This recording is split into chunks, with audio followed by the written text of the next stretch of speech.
Episode ketiga, membuka cawangan baru. Zulhilmi mula tenggelam dengan nafsu kekayaan.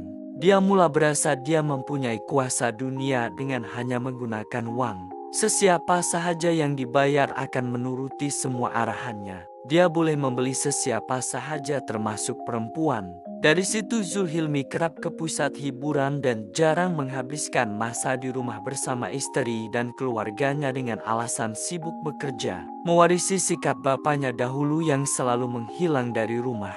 Anak-anak yang masih kecil jarang bertemu dan bercakap dengan bapa mereka. Istri Zulhilmi pula sibuk mengajar di sekolah dan selepas waktu pejabat sibuk berpersatuan sebagai istri orang kaya dan mencari pelabur baru ke dalam skim suaminya. Urusan sekolah dan makan minum anak-anak diuruskan oleh pembantu rumah dan pemandu pribadi. Anak-anak semakin menjauh dengan ibu bapa mereka. Zulhilmi banyak meluangkan masa di luar rumah karena tiada lagi privasi di rumahnya yang sentiasa ramai orang itu. Dia kemudian memohon untuk berpoligami dengan seorang wanita muda. Walaupun terluka, istrinya terpaksa mengizinkan dengan alasan suami mampu karena Zulhilmi sudah merasuah istrinya dengan barang kemas dan kereta baru. Istri muda pula dibawa melancong dan menginap di hotel 5 bintang sebagai bulan madu. Kehidupan mereka kelihatan aman dan damai. Kejatuhan tanpa amaran. Pada tahun 1998, krisis keuangan Asia melanda dengan dahsyat. Ramai pelabur mula menuntut semula uang pelaburan mereka. Zulhilmi, pengasas ZHM Holdings, tidak mampu membayar kembali jumlah yang dijanjikan. Laporan polis mula dibuat dan akbar-akbar tempatan mula melaporkan tentang skim pelaburan palsu ZHM Holdings. Disebabkan Zulhilmi menjadikan rumahnya sebagai pusat pemasaran dan tempat perjumpaan pelabur. Semua orang tahu di mana dia tinggal. Setiap hari, rumah itu dikerumuni oleh pelabur yang menuntut penjelasan dan uang mereka. Zulhilmi coba menenangkan mereka dengan pelbagai alasan. Meminta mereka bersabar dan menunggu giliran untuk menerima pulangan. Namun, ramai yang sudah hilang sabar. Ada yang telah melaburkan uang simpanan sejak muda, malah ada yang menggunakan keseluruhan uang pensiun mereka. Kecewa dan marah, mereka mula bertindak di luar kawalan. Apabila Zulhilmi enggan membuka pintu pagar, para pelabur membaling batu, botol, najis, air longkang, sampah sarap dan apa sahaja yang ada di tangan mereka ke arah rumahnya. Keadaan menjadi semakin tegang. Ada yang menjerit dengan penuh kemarahan, "Kalau aku nampak kau, aku bunuh kau Zulhilmi." Ada juga yang berkata, "Kami akan culik keluarga kau kalau kau tak bayar balik." Sehingga ada yang sudah hilang akal dengan berkata, "Anak kau pun takkan selamat kalau kau terus berdiam diri." Ancaman demi ancaman dilontarkan. Zulhilmi dan keluarganya hidup dalam ketakutan. Rumah yang dahulunya menjadi lambang kejayaan kini menjadi medan ugutan dan dendam. Tanpa jejak digital, sukar untuk mengesan mangsa dan jumlah sebenar kerugian. Mangsa skim ZHM Holdings, si mangsa Pak Karim, duit pencen yang hilang, dendam yang membeku. Pak Karim, seorang bekas guru besar sekolah rendah, kini pesara yang sudah berumur 67 tahun adalah antara mangsa yang terpedaya di dalam skim pelaburan Zulhilmi. Setiap malam Pak Karim mengalami keresahan dan selalu berkata di dalam hati, "Rm30.000 itu semua duit pencen aku.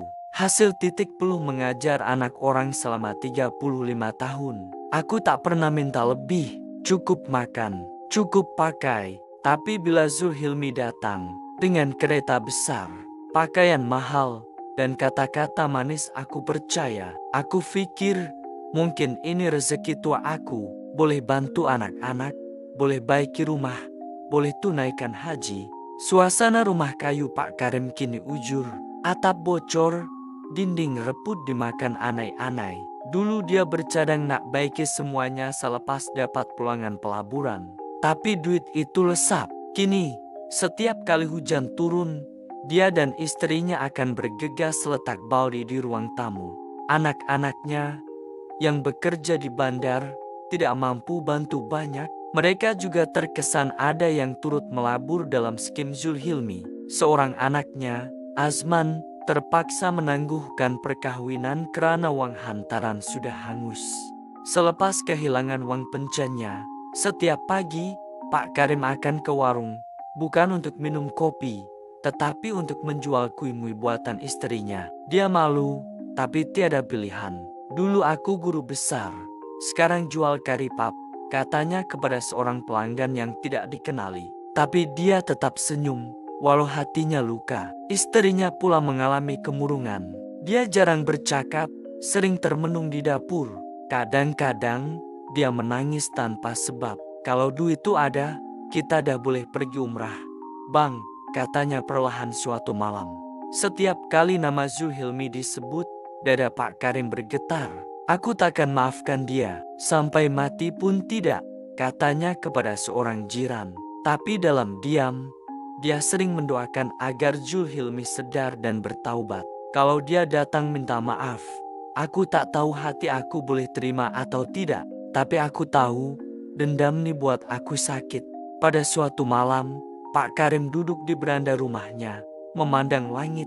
Di tangannya, selai risalah lama risalah ZHM Holdings yang sudah kekuningan. Dia lipat perlahan-lahan, masukkan ke dalam kotak besi bersama sijil pencannya yang sudah tidak bernilai. Mungkin Tuhan nak ajar aku, jangan percaya manusia lebih dari percaya padanya. Tapi aku masih tertanya-tanya, kenapa aku, si mangsa Rosnah dan rumah yang hilang? Puan Rosnah yang berusia 52 tahun merupakan seorang ibu tunggal kepada 2 anak dan bekas kerani pejabat daerah.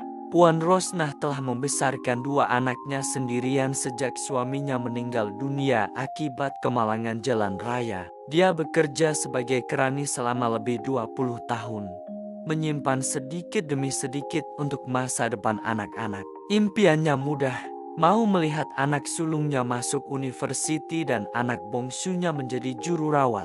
Pada tahun ke-1997, dia bertemu Zulhilmi dalam satu seminar pelaburan di Dewan Komuniti. Kata-kata Zulhilmi penuh keyakinan, risalahnya berkilat, dan testimoni yang dibacakan membuatkan Rosnah percaya. Rm20.000 boleh jadi Rm60.000 dalam masa setahun. Tak perlu kerja pejabat lagi, katanya. Rosnah mengambil keputusan nekat dia menjual rumah kecil peninggalan suaminya dan melaburkan keseluruhan hasil jualan ke dalam skim ZHM Holdings. Setahun kemudian, uang itu lesap, tiada pulangan, tiada penjelasan. Zulhilmi menghilang, dan Rosnah kini tinggal menumpang di rumah adiknya. Anak-anaknya terpaksa berhenti belajar karena tiada lagi uang untuk iuran dan pengangkutan. Anak sulungnya, Aiman, mula bekerja sebagai pembantu kedai runcit. Anak bongsunya, Liana, murung dan sering menangis. Mak, kenapa kita kena pindah? Mana rumah kita? Soalnya suatu malam, Rosnah tidak mampu menjawab. Dia hanya memeluk anaknya dan menangis dalam diam. Rosnah kini bekerja sebagai pencuci di sebuah klinik swasta. Setiap pagi, dia bangun jam 5, menaiki bus, dan menyapu lantai sambil menahan sakit lutut.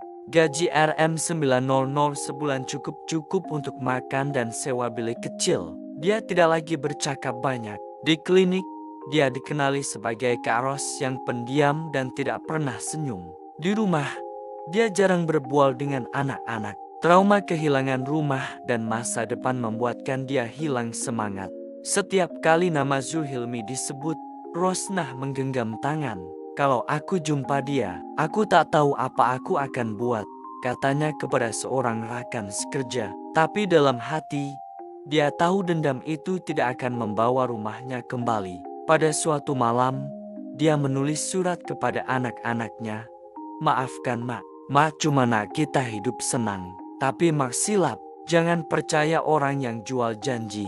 Percayalah pada usaha sendiri. Kalau kamu berjaya nanti, jangan lupa orang susah macam kita. Inilah antara contoh kesan buruk yang dialami oleh mangsa skim pelaburan Zulhilmi. Ramai lagi yang turut menerima tempiasnya. Ada yang terjejas teruk dalam kehidupan seharian. Malah ada yang mengalami masalah mental dan tekanan perasaan akibat kehilangan uang simpanan hari tua mereka. Ada yang sehingga ke hari ini tidak memaafkan perbuatan Zulhilmi itu. Bersambung ke episode yang akan datang.